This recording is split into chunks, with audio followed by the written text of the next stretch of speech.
The meeting of the Monroe Township Board of Education will come to order. Please stand for the Pledge of Allegiance. I pledge allegiance to the flag of the United States of America and to the republic for which it stands, one nation, under God, indivisible, with liberty and justice for all. May we have a roll call, Mr. Gorski? Mrs. Koloponowicz? Here. Mr. Chiarella? Here. Ms. Antelis? Here. Mr. Braverman? Here. Mr. Kaufman? Here. Mr. Klein? Mr. Leary? Here. Mr. Masters? Here. Mr. Tesler? Here. Mrs. Ferroni? Here. Madam Board President, you have a quorum. Thank you. In accordance with the provisions of the New Jersey Open Public Meetings Law, the Monroe Township Board of Education has caused notice of this meeting to be published by having the date, time, and place thereof posted February 10th, 2012, 1 at all schools, 2 Home News Tribune, 3 Cranberry Press, and 4 filed with the clerk of the municipality. We would normally go to our student board members' reports, but I do not see student board members today, so we will go to number 6, the second reading, public hearing, and adoption of the refunding bond ordinance. Mr. Gorski. Thanks.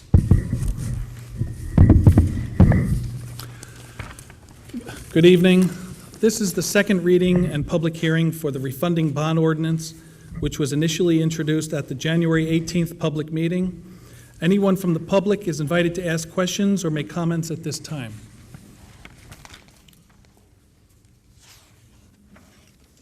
Again, this is for the bond refunding.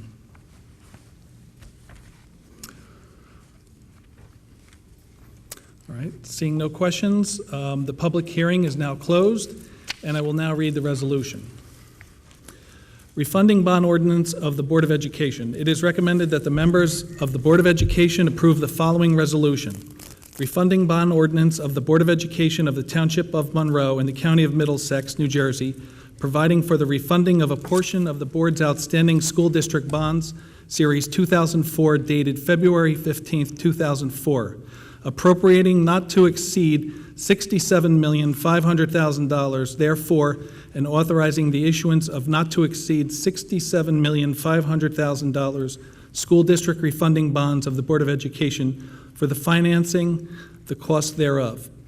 Be it resolved by the Board of Education of the Township of Monroe and the County of Middlesex, New Jersey, where not less than 2/3 of all the members thereof affirmatively concurring as follows. Section 1, pursuant to NJSA 18A:24-61 of the school bond law of the state of New Jersey, the Board of Education of the Township of Monroe and the County of Middlesex, New Jersey, the board is hereby authorized to refund a portion of the board's outstanding $65,504,000 school district refunding bond, Series 2004, dated February 15th, 2004, originally issued in the aggregate principal amount of $67,699,000.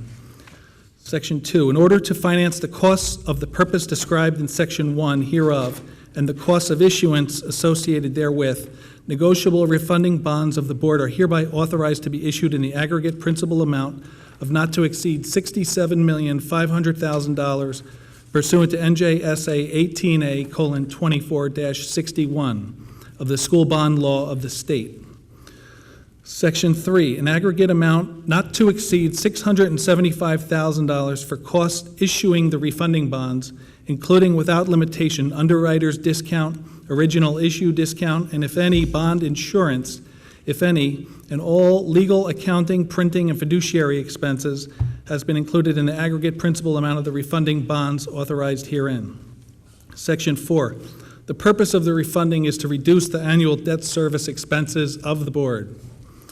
Section 5, the board hereby acknowledges and agrees that in accordance with NJSA 18A:24-16 and 18A:24-17, a supplemental debt statement will be prepared as of the date of this refunding bond ordinance by the Chief Financial Officer of the Township of Monroe, being every municipality comprised within the school district, giving effect to the proposed authorization of the bonds of the school district in the aggregate amount not to exceed $4,651,000, which represents the amount of the refunding debt in excess of the debt to be refunded, and that the supplemental debt statement has been filed in the office of the clerk of the Township of Monroe and in the office of the Secretary of the Board prior to the introduction of this refunding bond ordinance. The Board hereby directs the Secretary of the Board to have the supplemental debt statements filed in the office of the Division of Local Government Services in the Department of Community Affairs prior to the final adoption of this refunding bond ordinance. Section 6. A certified copy of this refunding bond ordinance as adopted on the first reading has been filed with the Director of the Division of Local Government Services in the Department of Community Affairs of the state prior to final adoption. Section 7. This refunding bond ordinance shall take effect immediately upon the final adoption, provided that the consent of the local finance board has been endorsed upon a certified copy of this refunding bond ordinance as finally adopted. Make the motion and I second. will make the motion to accept that. Mr. Chiarella, and second by Mr. Leary. Any comments or questions from members of the board? Okay, seeing none, Mr. Gorski will have a roll call. Ms. Antelis? Yes. Mr. Braverman? Yes. Mr. Chiarella? Yes. Mrs. Ferroni? Yes. Mr. Kaufman? Yes. Mr. Leary? Yes. Mr. Masters? Yes. Mr. Tesler? Yes. Mrs. Polaponowicz? Yes, Madam Board President, motion passes. thank you. At this time, we will go to the public forum. Anyone wishing to speak to the agenda, please come to the microphone and give your name and address for the record. And I'd just like to ask any board members to hold out any comments or questions or responses that you have for other board business. Anyone from the public?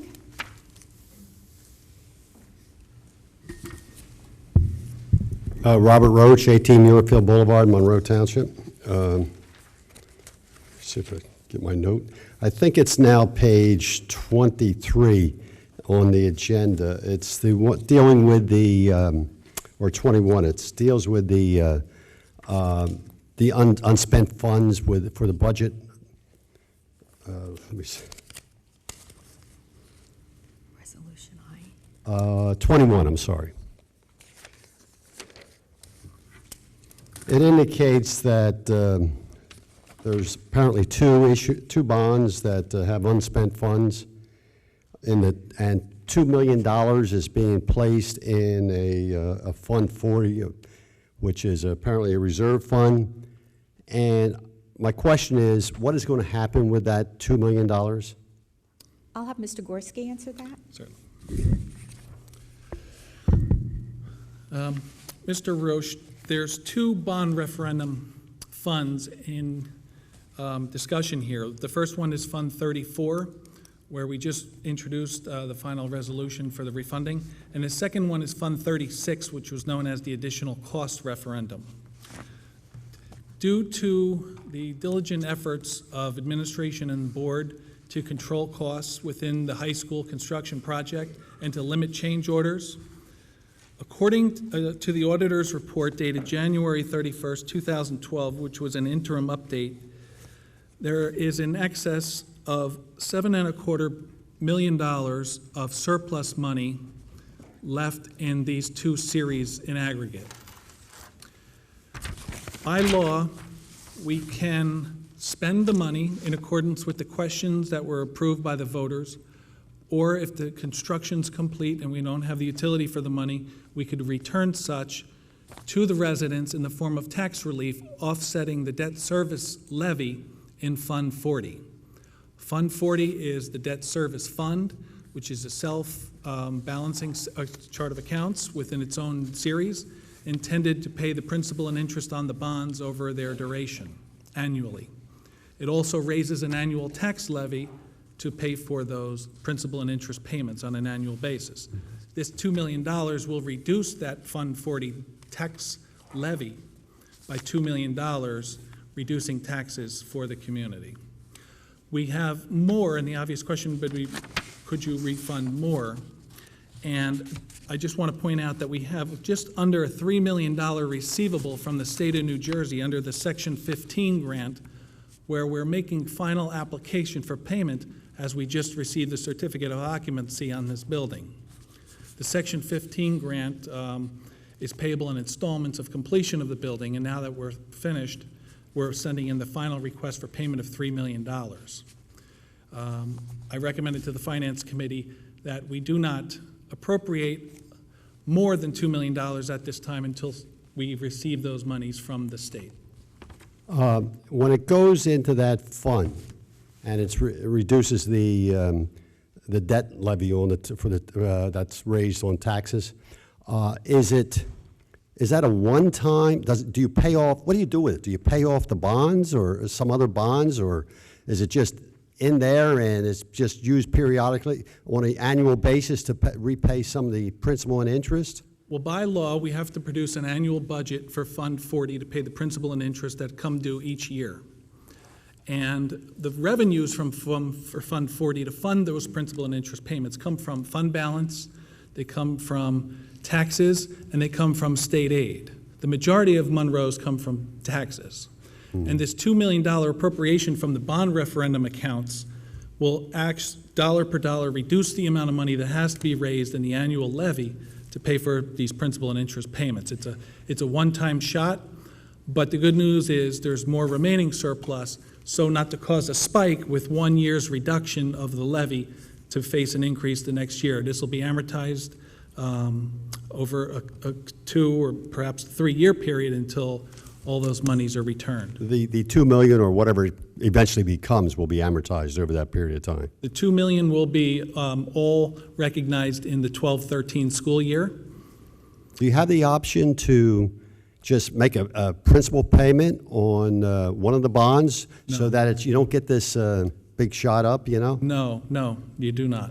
The bondholders have that instrument, and they're entitled to principal and interest during the term issued on those bonds. There's no and call provisions or anything? they would not appreciate a lump sum payment up front, and that's how that works. Thank you very much. My pleasure. Anyone else from the public? Good evening, Doug Boy, 4 Tamarack Road. A couple of items in the agenda that I wasn't quite certain what they were all about. It's under board action. It was item G. Excuse me. It dealt with a career development program. And the dates looked a little confusing. Of course, I was looking at the agenda that was from the website, and I realized that the agenda printed up tonight may have different dates. But the dates were a little confusing. But my real question is, what is the purpose of that career development program? Because it appears that we're going to be spending somewhere over $3,000 for each month for possibly 10 months. So that's $30,000 for some kind of career development program. If you could just elaborate on what that's all about.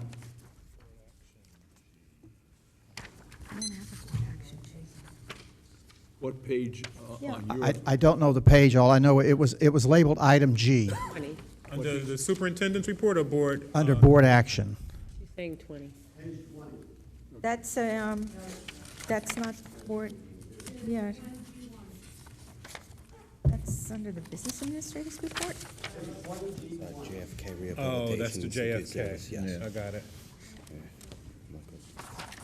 Is that under Mike's report? That's under Mike's report. That's under your report.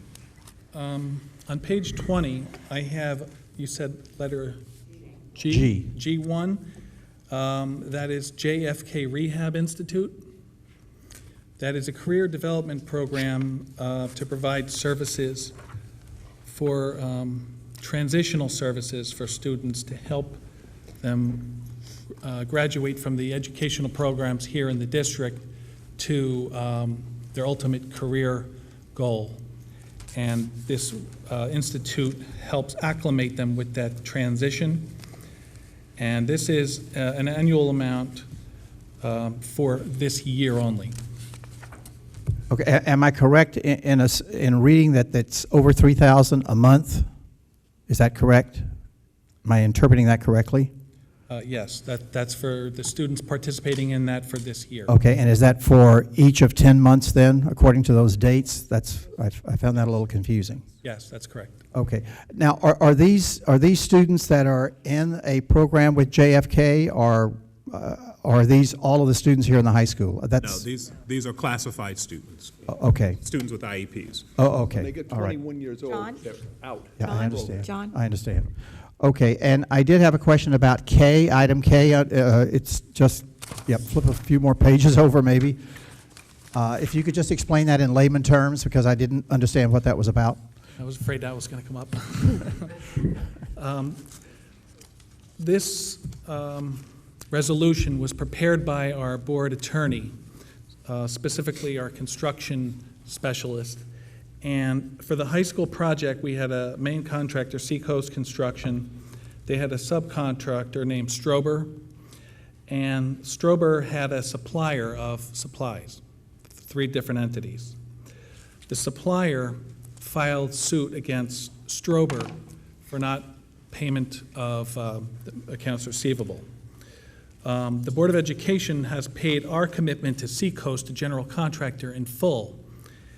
And according to our our attorney, this resolution will protect the board's interest if the supplier was ultimately to file a claim against the Board of Education, and will hold us harmless.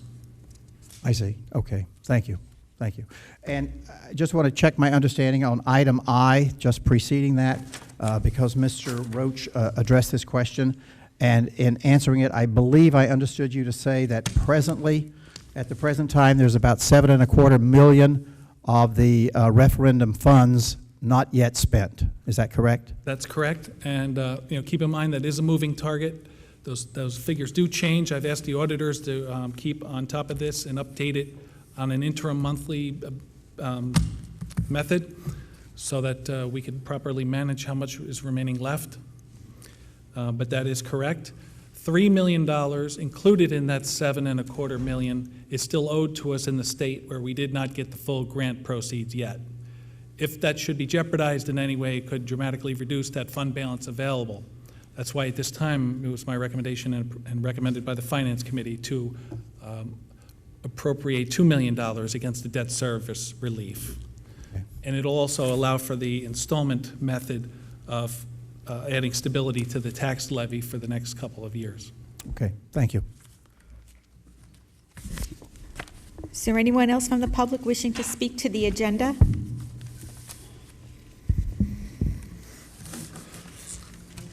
Good evening, Chrissy Skirby, 8 Seminole Court. I just had a question on page 24, item N, the long-range facilities plan amendment.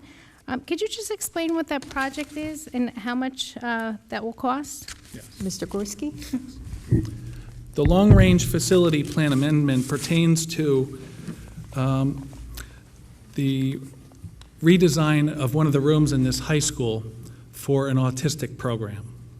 The autistic program, this was just presented, by the way, to the Building Grounds Transportation Committee at the last meeting. This will provide autistic services on a continuous basis for up to 6 students, which is limited by the amount of space in the facility by code, and will dramatically reduce the amount of tuition payments that we pay to the autistic programs out of district. The cost for this will be in the vicinity of $40,000 for the renovations, and that's an approximate number. However, the cost savings recognized by having these students in-house could be as much as $600,000 a year, and would provide better for the students because of the continuous environment, which is beneficial for autistic students. Thank you. Anyone else from the public? Okay, seeing no one. Number 8, closed session resolution. Be it resolved that the Board of Education of the Township of Monroe hereby moves to go into closed session in accordance with Sunshine Law, Chapter 231 of the Public Laws of 1975, NJSA 10:4-6 through 10:4-21, to discuss the following subjects: personnel matter, employee number 2966, student matters, harassment, intimidation, and bullying incidents, number 92 through 101. The discussion conducted in closed session can be discussed to the public at such time as the matters have been resolved. Motion and a second. Motion. Mr. Chiarella and Mr. Leary, all in favor? Aye. Opposed? What happened? Okay, at this time, the board will move into closed session, but before we do, they'd like to take our picture for the yearbook. Mr. Leary is back. The board will reconvene into public session. Mr. Leary? Order of personal privilege. Okay, thank you. I have one kidney, and I have to take care of it very carefully. Thank you for that information. Yeah. Yeah. We will go to number 9 on the agenda, the approval of the minutes for the public board meeting of December 14th, 2011. Mr. Tesler? Second. Mr. Masters? Any questions or comments? All in favor? Aye. Opposed? Abstentions? Here's my son. Mr. Chiarella abstains. So noted. Okay, the closed session of December 14, 2001. Ms. Santellis? Second. Mr. Tesler? Comments or questions? All in favor? Aye. Opposed? Abstentions? Mr. Chiarella. Okay, at this time, we will go to the superintendent's report with Dr. Hamilton. Thank you. Good evening, everyone. The enrollment report for January is included in your report, showing an increase of plus 14 students, a net of 14 students. The out-of-district placement and home instruction reports are also included for your information, along with the fire drill and lockdown information. Moving on to personnel items, I will add item CC at the end of the report, and that item is as follows, and then I will read the full personnel report. Item CC will read, "It is recommended that the members of the Monroe Township Board of Education authorize and approve the salary adjustment for employee number 002966 to an annual salary of $82,294.74, retroactive to January 1st.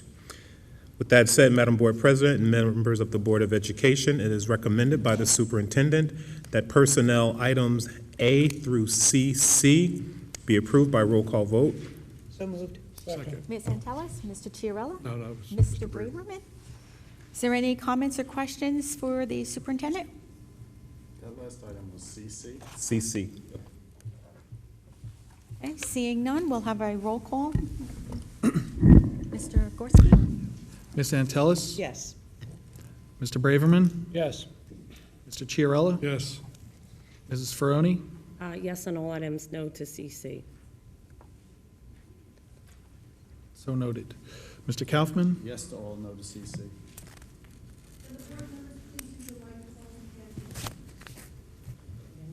Read it again. Did you need me to do it again? Mr. Leary? Yes. Mr. Masters? Yes. Mr. Tesler? Yes. Mrs. Koloponowicz? Yes to all items, no on CC. Madam Board President, personnel items A through CC passes. Thank you. Moving on to board action items, Madam Board President and members of the Board of Education, it is recommended by the superintendent that board action items A through F be approved by roll call vote. So moved. Second. Antelis, Mr. Chiarella?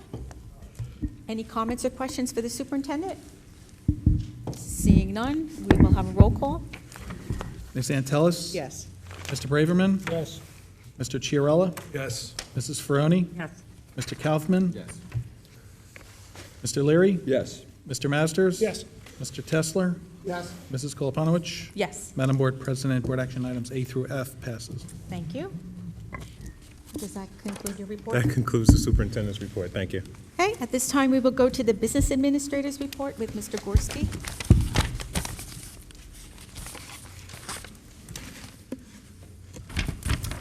Before I give my report, the budget calendar requires that the preliminary budget must be submitted to the Executive County Superintendent of Schools by Monday, March 5th. Therefore, the March 7th meeting that is scheduled must be moved to an earlier date. I would like to recommend that the March 7th Public Board of Education meeting be moved to Thursday, March 1st at 7 p.m. Is there a motion and a second? Motion. Second? Mr. Leary, Ms. Antelis, any comments or questions? Then we will have a roll call in moving the March 7th Board of Education meeting to Thursday, March 1st at 7 PM. Ms. Antelis? Yes. Mr. Braverman? Yes. Mr. Chiarella? Yes. Mrs. Ferroni? I'm just saying no, Mike, because I'll be out of town, so I want to act responsibly, but I would have wanted to be here for that. So that's a no. No. Mr. Kaufman? Yes. Mr. Leary? Yes. Mr. Masters? Yes. Mr. Tesler? Yes. Mrs. Koloponowicz? Yes. Madam Board President, motion to move March 7th board meeting to March 1st is approved. Also, the scheduled March 21st public meeting needs to move to March 22nd, as March 22nd is now the earliest date to have a public hearing on the budget. Therefore, I would like to recommend that the March 21st public meeting be moved to Thursday, March 22nd, as a public meeting and budget hearing. So moved. Second. Ms. Antelis, Mr. Chiarella, any questions? Question, 7 o'clock, both of them? Yes, sir. Anyone else? That would just be a conflict, because I believe it's Jamesburg's meeting, so, again, You can't be at both at the same time? We have a roll call, Mike? Ms. Antelis? Yes. Mr. Braverman? Yes. Mr. Chiarella? Yes. Mrs. Ferroni? no. Mr. Kaufman? Mr. Leary? Yes. Mr. Masters? Yes. Mr. Tesler?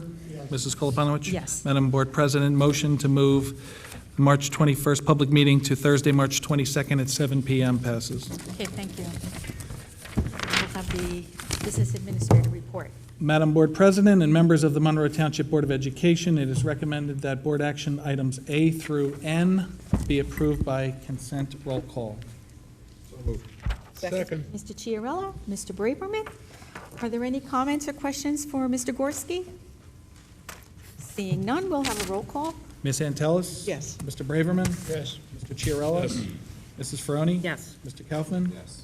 Mr. Leary? Yes. Mr. Masters? Yes. Mr. Tesler? Yes. Mrs. Koloponowicz? Yes, Madam Board President, board action items A through N passes. thank you very much. At this time, we will go to the Board President's report, and in regard to the reopening of Applegarth School, I'd just like to read a statement, and hopefully we can put this whole situation to rest.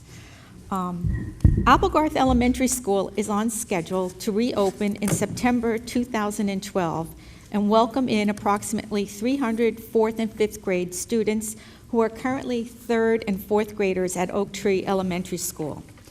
At the November 17th, 2010 Monroe Township School District Board of Education meeting, the board approved an action to close the former Applegarth Middle School for the 2011-2012 school year so that renovations, which included asbestos abatement, new flooring, painting, lighting, ceilings, and signage, could be completed with no students or staff in the building.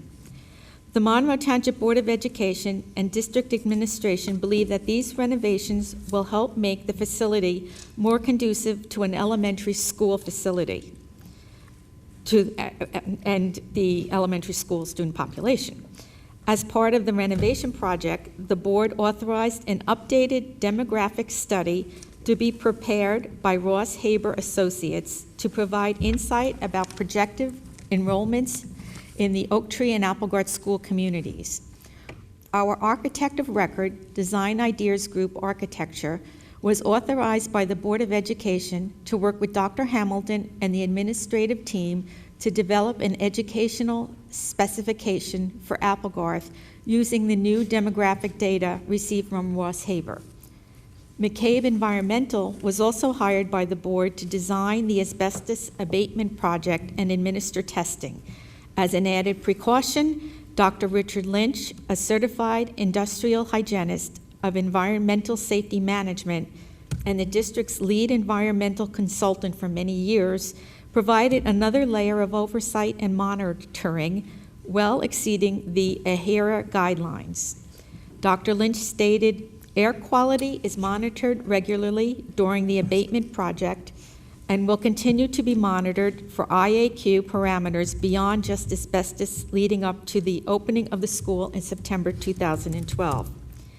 Recently, at the January 2012 Board of Education meeting, veteran district principal, Mr. Dennis Ventrello, was approved for a transfer to become Applegarth Elementary School's new building principal. Mr. Ventrello has a 40-year career in Monroe Township School District and is currently the principal of Oak Tree Elementary School.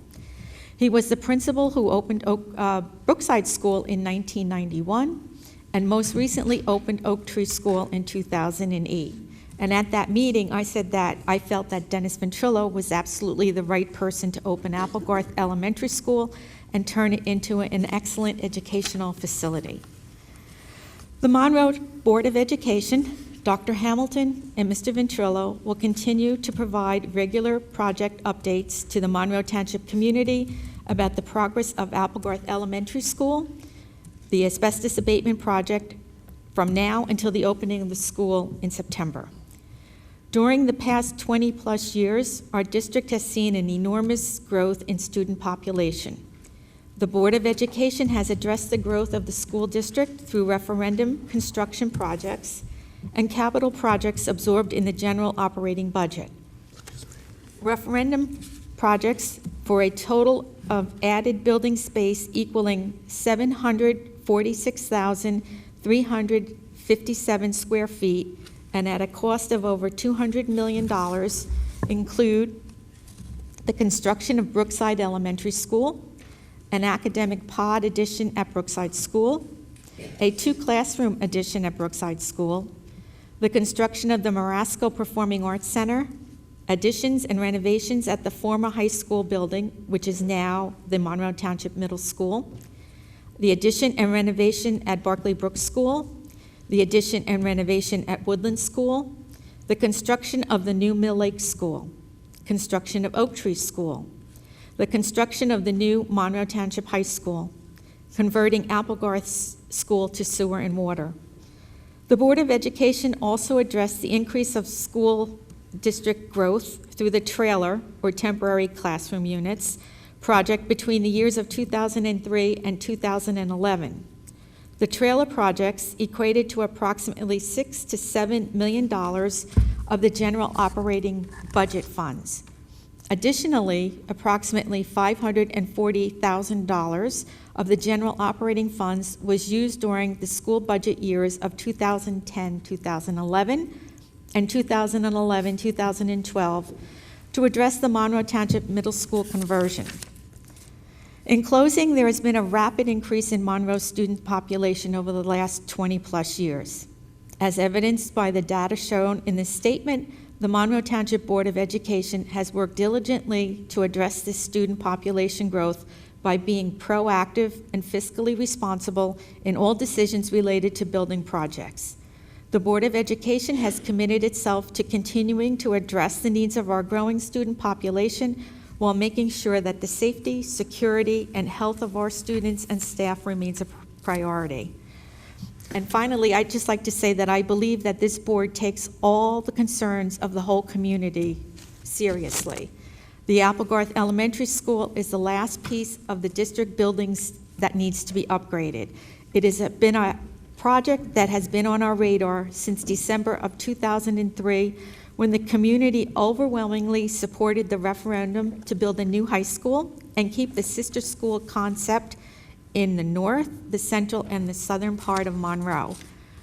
The plan to turn Applegarth into an elementary school was also thought about when the referendum to build Oak Tree was passed, and in 2008, when we changed Applegarth and put it on water and sewer. So to put all this in a nutshell, the Board of Education plans to open Applegarth Elementary School in September 2012 for all 4th and 5th grades in Oak Tree School, currently at Oak Tree School. At this time, that will conclude my board president's report, and we will go on to the committee reports from any board member who has a committee to report on. Mr. Chiarella? Thank you. We had a Buildings, Grounds, and Transportation Committee meeting earlier this week on February February 9th? I don't even remember what day it was, I'm sorry. I'm confused from after yesterday, all the love and sugar. It was me a little wobbly. But anyway, we had a Buildings, Grounds, and Transportation Committee meeting, and I just want to discuss quickly what we discussed at the meeting. It was an open meeting, it was a well-attended meeting. We discussed the Applegarth update. We had a very good turnout, but also a great opportunity to look at and hear Dr. Lynch give a overview of the precautions that were taken and the projects that were that he led with the asbestos abatement and the extra samplings and the air quality and that sort of thing. So I think it was he gave us a 150-page report detailing out even when they took breaks and basically everything that they did and how often he was on the site and the things that were going on. So I think that was great to be able to see all that and hear from him. We also had a proposal or a request, which would result in a request for renovation, which we talked about a little bit earlier, to convert our computer repair room to an autistic in-house living facility for our autistic children. And that would offer us the ability to keep our autistic children in our school, which will also result in a sizable savings to the district because the renovation of that room will cost approximately $40,000 to outfit with sinks and bathrooms and the things that we need in order to give them the proper learning environment. But we save $100,000 per student in outsource or outplacement services. So overall, I think that's going to be a big win for us every year, considering that we have about 6 children in the program. So that's $600,000 a year in potential savings. So I think that'll be a great thing if we could do that. And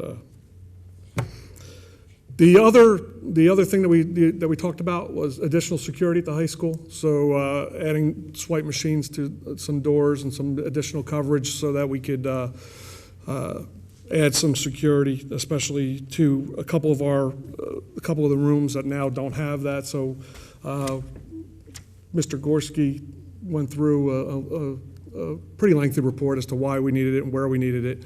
And so our committee recommended that we go ahead and put that security in so that we just up the safety in the high school to the openings. And as we go forward, as we see those kind of openings or potential for issues, that we're going to continue to address those. The last thing that I have, and I just want to quickly thank Woodland School for sending this. They didn't have to do this. What's that? Mill Lake School, I'm sorry. We had a fence, I don't know if everybody could see this, but we had a fence put up. They requested that a fence be put up behind the school in the Woodline area. We had some incidents where we had unknown adults in the woods there. We had some security concerns and some things that came up. The principal and some of the parents thought that it was unsafe, and they asked for some additional security. So we heard that on January 21st. We had a fence put in. Rutgers Fence did it. At that time, it was a $7,200 cost to the board, which was approved by this board, and then the fence was installed. But then the students, and again, they did this on their own, but they wrote a thank you to Mr. Tague, Mr. Gorski, and the Monroe Township Board of Education for their fence because it enables them now to play in an area where they couldn't play before. So all the kids signed it. So thank you, Mill Lake. That was very nice. That's very nice. That's all I have. Hang it up in the board office. This is going to go up in Mike's office. Any questions for Ken? Okay, is there any other committee reports? Mr. Leary. We had a very good Finance Committee meeting, and the questions that were raised by Mr. Roach and Mr. Poy were fully addressed there, and Michael has given the responses. So that was, Thank you. I think, fully explained to the audience here. And what is really being done is trying very hard to stay within that 2% cap go forward and have an orderly financing of this district. And I think with Michael's guidance, we're going to do a good job. Does that conclude your report? That's my report. Thank you. Okay, going on to number 4. Oh, is there any other committee reports? Okay, seeing none. Any other Board of Education business from members of the Board of Education? Mr. Tesler. Real quick, just a public service announcement for the board and the public. The Monroe Township Education Foundation is having its second annual teacher versus police basketball game on March 23rd here at the gym, 7 p.m. with a $5 donation at the door. We'll be giving off some prizes and things like that, and just come, have a good time, and support your favorite teacher or police officer. We're going to be raffling off an iPad, too. Thank you. Thank you. Anyone else? Mr. Masters? I just wanted to recognize the Oak Tree Student Council and the Oak Tree PTA.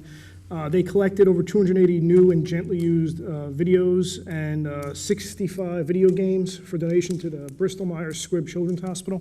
It's a very nice thing they did. Very good.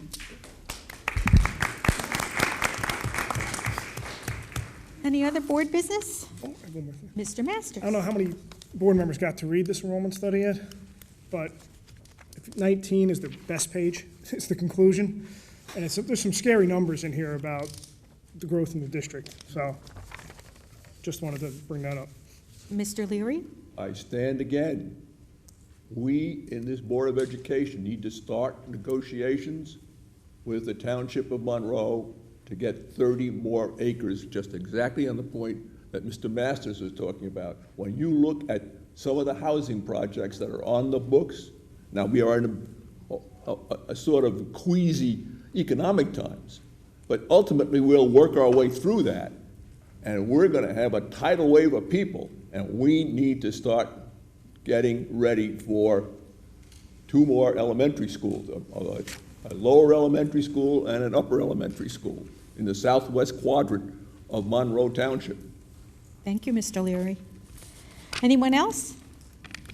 Okay, now number 15, that issue we had discussed in the first closed session, and we voted on that. That was number CC on the superintendent's report. So we will go to the public forum, and again, anyone wishing to speak, please come to the microphone, state your name and address for the record. And since we have such a big crowd tonight, we're going to adhere to our 3-minute limitation. And again, I'm going to ask all the board members to please hold any comments or I will questions. try. Thank you. Till after public session is closed. Anyone wishing to speak?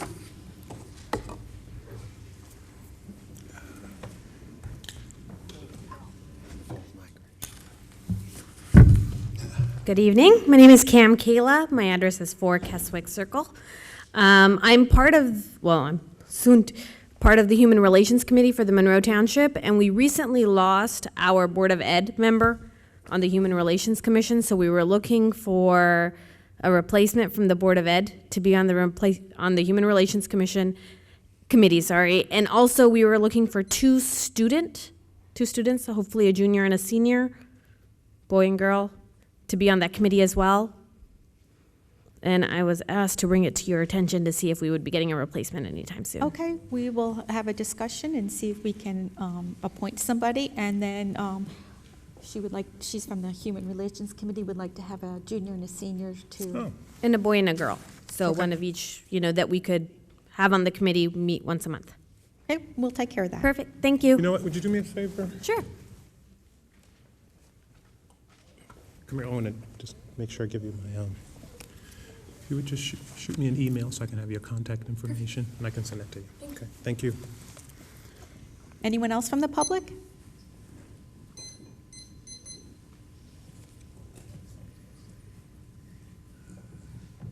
Arminio, 9 Nathaniel Street. The matters that were resolved in closed session, the earlier closed session, were there any incidents that, what was the resolve, let's put it that way, in the earlier closed session? The board at closed session every month has to look at the incident and bullying report. So we get that from the the HIB coordinator, and we have to look at that. And then there was a discussion on that was in the second one, a personnel item, and that was number CC on the agenda. And let me just, I think that was it. Okay, what was the position of the personnel item? It was, You don't have to tell me the person. What was the position that was discussed? In this case, the position, there's only one person that holds that position, so disclosing that would disclose the person. Okay, so why was there an increase? What was the, you've resolved it, you've given them an increase. What was the discussion about why an increase was in order? Because it was an increase that should have occurred earlier, but during my absence, the board had questions about the recommendation, so it was tabled until now. But It was a part of increases that were decided last year that had not happened. Okay, and the reason for it last year, what was the reason for the increase last year? It was during the discussion where all the raises for non-affiliate employees were discussed for the Okay, so this current school year. was on a scale that would be normal for is it specific to this person, or is it something that everybody got across the board? No, it's not, but the raises generally aren't like that for non-affiliated people. It's not what, specific to this person, or it's not across It's the board? not specific to a particular group. In this particular case, the group of people who are represented are not represented, actually. They constitute the non-affiliates. There's no contractual obligation to raises, so they range from 0 to wherever. So what was the difference between the salary and the raise? $4,000?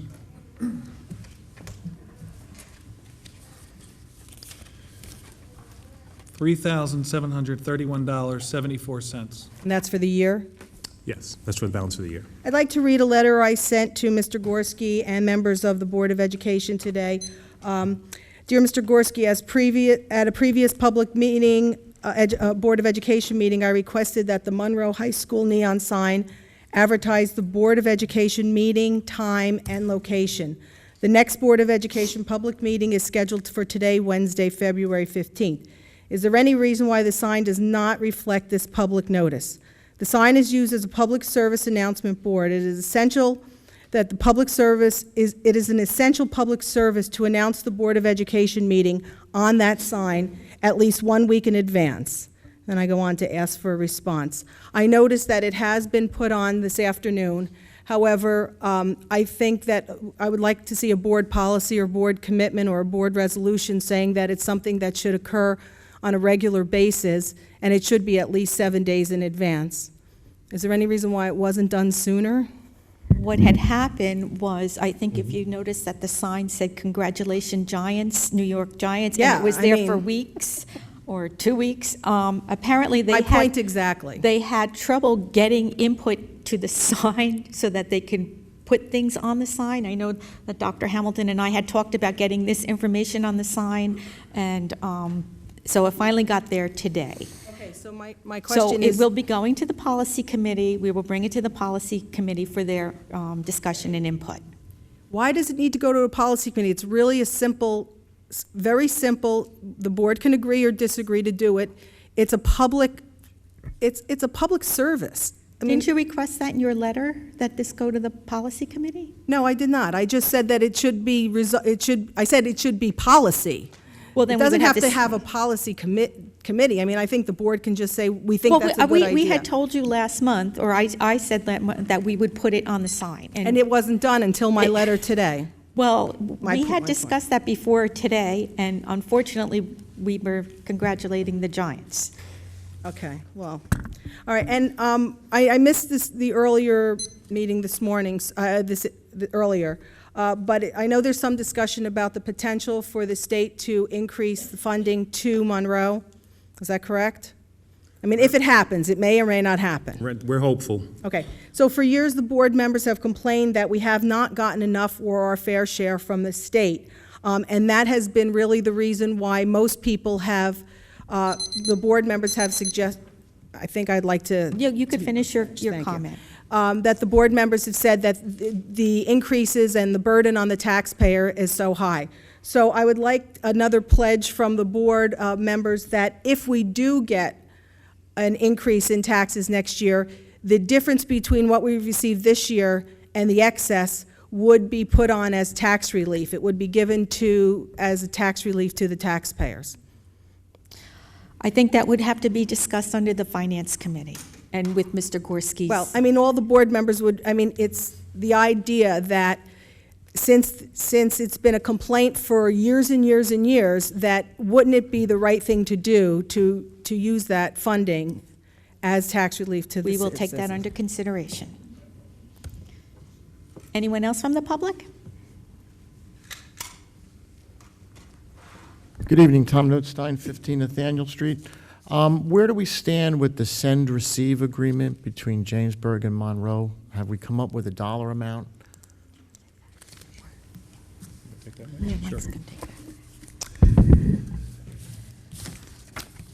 The send-receive relationship with Monroe and Jamesburg had a legal agreement established last year, whereas the Monroe Township Board of Education committed that they would not stand in the way or block Jamesburg from their efforts to seek an alternative educational high school. Those efforts did not become fruitful, and hence the Jamesburg students are welcome back in Monroe indefinitely. And there is a matter of tuition for the 10-11 school year, whereas, again, the tuition is based ahead of the year on an estimated number of students and an estimated tuition rate. When the actual is calculated, there is either a due to or due from the two districts, and we have always settled amicably. For the 10-11 school year, the Jamesburg Board of Education under budgeted by $153,400, which according to the budget laws, they are going to incorporate in their 12-13 budget as additional tuition owed to Monroe. Consequently, we pick it up as tuition revenue. For the 11-12 school year, there was an agreement that the Jamesburg Board of Education would begin to recognize and reimburse Monroe for their portion of the bond interest as related to the construction of this school, based upon the percentage of enrollment. And that money will come due in 13-14. So Jamesburg is current with all of their monies owed to Monroe, with the inclusion of that $153,000 in the 12-13 budget. Furthermore, Jamesburg is using some banked cap pursuant to recommendation from the county office, which allows Jamesburg to expand their budget to incorporate a estimated number of students and a rate commensurate with Monroe's anticipated costs for the 12-13 school year, so that we do not expect any arrearages to accumulate. So they are in arrears for the $153,000 roughly, and now they're also in arrears for the interest on the high school. Is that accurate? Arrears as defined that there was a shortfall from the estimated to the actual, and it's incorporated in the 12-13 budget. So it will be satisfied at that time. The interest from the 11-12 school year will be due in 13-14. So that didn't affect their cap? Because I thought this whole situation was that this was going to mess them up for the 2% cap, that they would have to go above that in order to meet our tuition requirements. Under the current budget law, it would be very difficult for Jamesburg to incorporate that interest portion in their budget cap. That money does not come due until 13-14. We don't know what the legislation will be at that time. We'll have to address that later.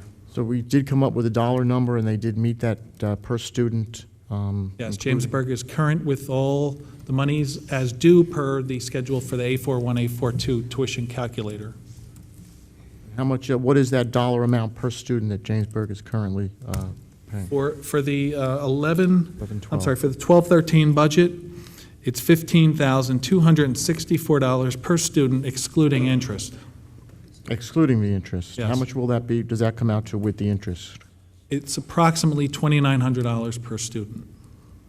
And again, it depends on the actual percentage of their students to the fixed amount of interest that we will recognize on the bonds.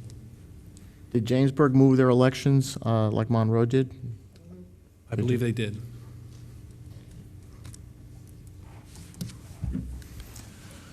Also, I noticed on the first closed session that they were going in for the bullying situation.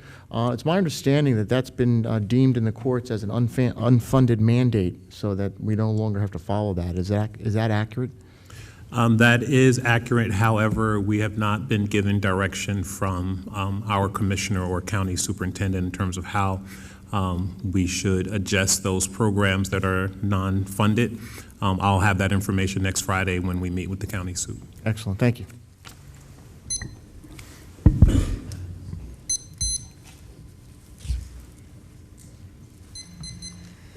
Once again, Doug Poy, 4 Tamarack Road.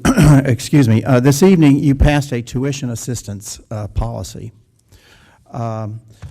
And I have a question, basically, or a suggestion that the board consider, because I believe, looking at the last paragraph, you're not prohibited from doing this, that the board consider possibly having requirements for anyone who receives tuition reimbursement from leaving the district shortly after getting that without having to pay that tuition back to the district. I mean, occasionally you may find that there is an employee who is accruing these credits at the graduate level. The board is paying the tuition, and then as soon as they, let's say they have their master's or whatever, they market themselves and they move to another district. And I believe in investing in the employee, but I think there should be something held over the heads of those employees that get that tuition reimbursement. And I would simply suggest that the board consider what could be added to that policy or regulation developed to address that issue. Okay. Also, just a point, if you look at the second paragraph of that policy, it's not properly worded. There's a sentence in there that's not a sentence. So I just ask you to take a look at that. I don't know what, what has to be done. Paragraph? It's the second paragraph of the policy on tuition assistance. There's a sentence that's not a sentence. Okay. And so it's, it just doesn't read quite right. You mentioned that the board passed the resolution that the meeting in March will be on March the 1st. Now, my understanding is that that is the preliminary budget hearing. So that means that that is the public's opportunity to have input into the budget for next year. And even though they're not going to vote on that budget, they will have an opportunity for input. And then that budget would be adopted, if I'm correct, on March the 22nd. So I would just encourage the board to do whatever they can to publicize the fact that the meeting on March 1st is the one time that the public can come out and have input on the budget for the 2012-2013 school year. Once again, it's just a strong recommendation to the board to do whatever they can to do that. It was at the January meeting, you voted to move the school elections to November. I would appreciate it if the board could share with the public the pros and cons that went into making that decision, because clearly there are pros and cons to it. I know the decision's been made. I know we're stuck with it for 4 years, regardless of what we may find from experience after the first year or two. But if the board could share with the public the pros and cons that went into making that decision, I think the public would appreciate it. Thank you. Okay, that's up to each board member has their own reasons for voting the way they wanted to vote, and if you wish to respond. Okay. At this time, anyone else from the public wishing to speak? 44 Eldorado Way. At a special meeting you guys had October 27th, 2010, to discuss Applegarth and asbestos. It was also discussed that there's a possible grant out there for the roof and HVAC for Brookside and Applegarth. I just wanted to see what was going on with that, if that was filed or Jerry, what the status. You have an update on that, Jerry? That was decided if the board chose to go with referendum, you could have applied for money that we did for a high school project. But until a referendum is pursued, couldn't go for it. Okay. And would a referendum be pursued, or? I think we're getting the demographic studies and some things that we need to look at before we even think about doing a referendum at this time. So there's a lot of discussion that needs to go on. Okay. Okay, thank you.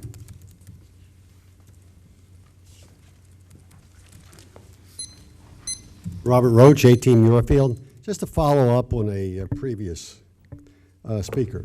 The $15,264 that the Jamesburg students are paying excludes interest of $2,900. Now, that's interest on the bonding, I presume.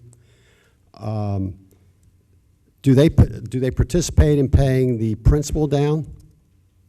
Mike? No, according to the state law for sending receiving districts and determining tuition, the asset, being the school, is owned by the Monroe Township Board of Education, and consequently, the repayment of all principal would be the responsibility of the Monroe Board of Education. The financing costs can be shared between the districts on a percentage of enrollment basis. I'm sorry, go ahead. And historically, the districts have always operated under that premise. Excluding that one figure, is Jamesburg students paying their portion, pro rata share, of every other expense per year? In other words, we have 102, our budget for 11-12 was like 102 million. Knock out the cost of principal, comes down to, I don't know, 94 million or something like that, 95 million. Are the Jamesburg students paying divide our total students in the school into that, and is Jamesburg paying their portion of that? If it comes out to 16,000, 14,000, whatever it may be. The A41, A42 tuition calculator is about a 30-page sheet amortizing different costs to grade levels and programs, and it picks up almost all of the costs. Some are excluded. Transportation's excluded, and I believe costs for resource room, resource center are excluded. Jamesburg is invoiced separately for their tuition charges, which they have always paid and are current on. So the $15,264 is a figure that's calculated within the state program, and it does incorporate all the costs with the exception of transportation and bond interest and resource room, resource center costs. Thank you. Anyone else from the public? Jody Desai, 2 Northwind Court. We learned at the Buildings and Grounds meeting that we are no longer bound by the 3-year whatever law to keep Applegarth closed. Does it make sense to keep the school closed to accrue some of the money of some of the concerns that the parents are having, such as the fire safety issues, the ADA compliancy? Since, again, I'll go back to having the trailers, now that we know that this boom of people are going to come in, shouldn't we be thinking longer term and making that school better for the next 20 years versus just the next 2 or 3, since we know all these children are coming? And do we have the money right now to really make that school, or can we wait? Thank you. Again, I'll just say that this is a decision that's probably the board has been discussing at least for the past 9 to 10 years. We have the money to do the renovations that we need to do this year, either in the current budget or in the next budget, that's 2012, 2013, and we plan to continue to open Applegarth Elementary School in September this year. Anyone else from the public?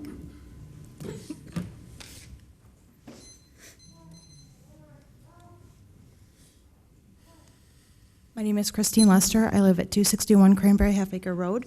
My question is we heard that there may be asbestos in the roof tiles at Applegarth. Has this been addressed? And I also heard that they did soil samples and there was lead paint found in the playground area. 1, what is your plan to rectify this? And 2, have the parents of the children that have previously left Applegarth, have they been notified, because this is something that they should be aware of? Also, I know they want to get the school open in April for the teachers to tour, the children to tour, but are all the safety, the air quality reports, all that stuff going to be completed before the teachers move into their classrooms? And one last thing, if we don't have to rush this now because there's not a law governing us to open it immediately or we have to bring everything up to code, can we please get it ADA compliant? Can we bring it up to fire safety code?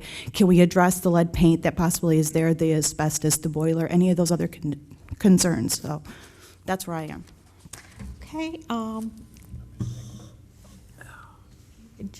My main thing is if there's lead paint in the playground area, I think our children.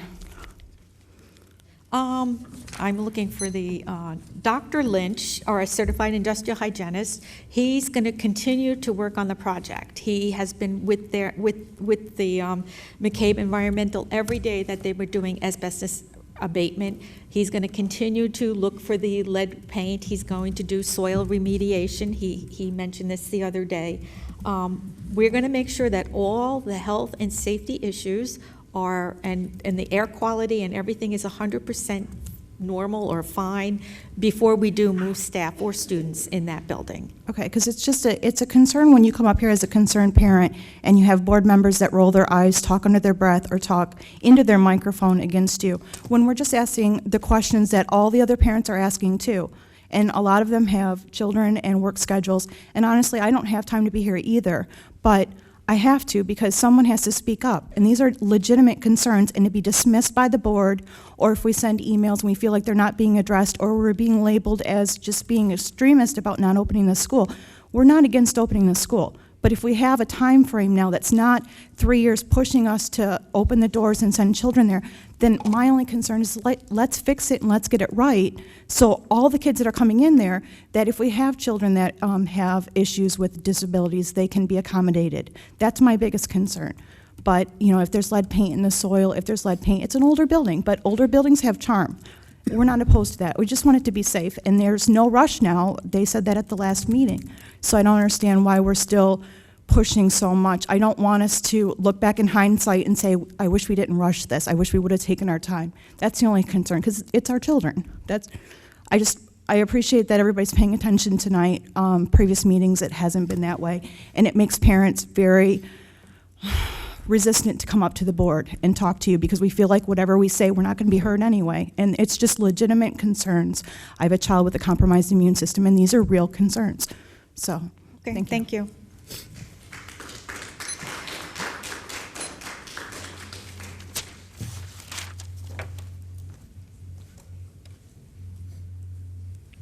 Gregory to Kelly Court, and I'm calling out the people who have their arms crossed as a closed discussion on this, Mr. Leary.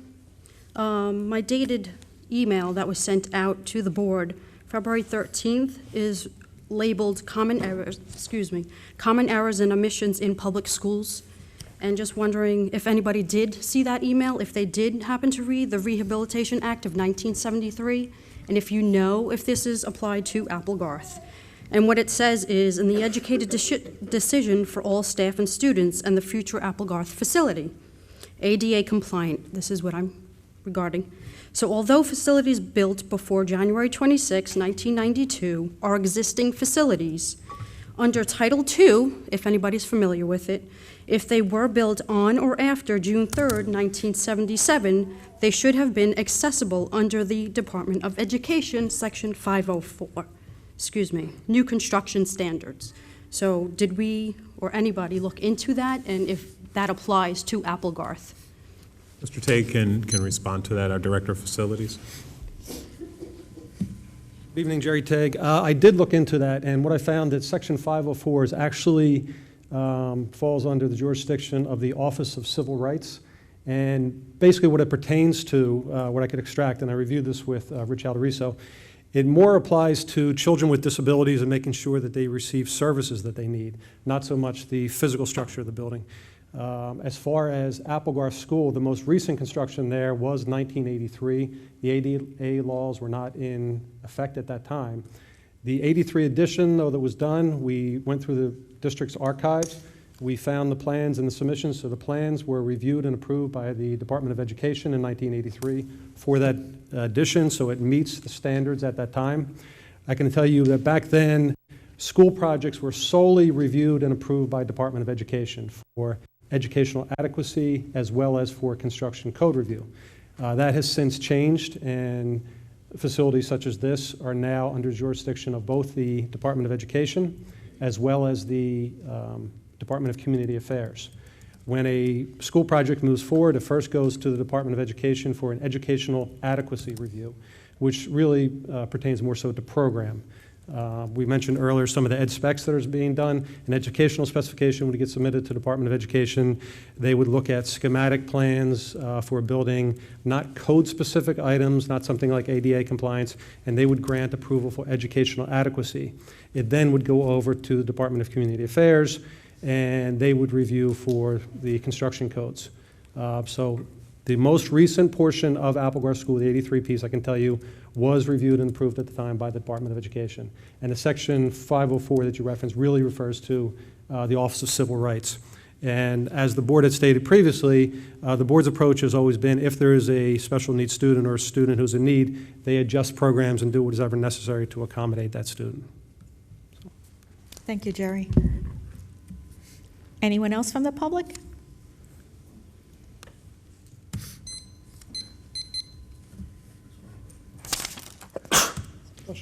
Nancy Sheeta, 12 Regent Drive. I'd just like to say that I did email Mr. Chancellor on Thursday night, and I received a very timely response, so thank you very much.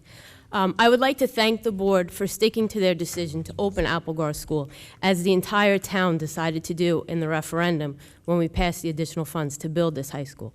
While I do respect and applaud the Oak Tree parents who are concerned for their children's safety, their energy and their dedication is something to be said, but I think it's time that we need to take our efforts and our energy and put them together instead of being arguing or conflicting with one another. I think our energies can better be directed if we have a common goal, perhaps pursuing the state legislators to change the funding formula so the township can receive more funds that our children would be entitled to. Thank you. Thank you. Anyone else from the public? Okay, seeing none, I'm going to close public forum. Mr. Chiarella, did you want to wish to? I just wanted to address Mr. Poi quickly because I know it seemed Microphone. like. Oh, sorry. I just wanted to address Mr. Poi quickly because I know it seemed that no one responded to you. What I was telling Ms. Kalpanovich, though, is that we had discussed in length why we were voting yes or no for moving the election to November at the last meeting. And everybody had their say, and we talked about why we were voting that way. And so that's why I didn't speak up. But I just wanted to let you know. I mean, it is all there, and when the minutes come out in the video, I mean, you'll be able to see that. But we had 3 no votes, and the rest of the board voted to move it. So that was it. Thank you. Okay, at this time, number 17, with our next scheduled Public Board of Education meeting, which we changed at the very beginning, will now be on Thursday, March 1st, 2012, at 7:00 p.m. at the high school. Is there a motion to adjourn? So moved. Second. Mr. Kaufman and second by Mr. Tesler. All in favor? Aye. Opposed? Abstentions? Meeting adjourned.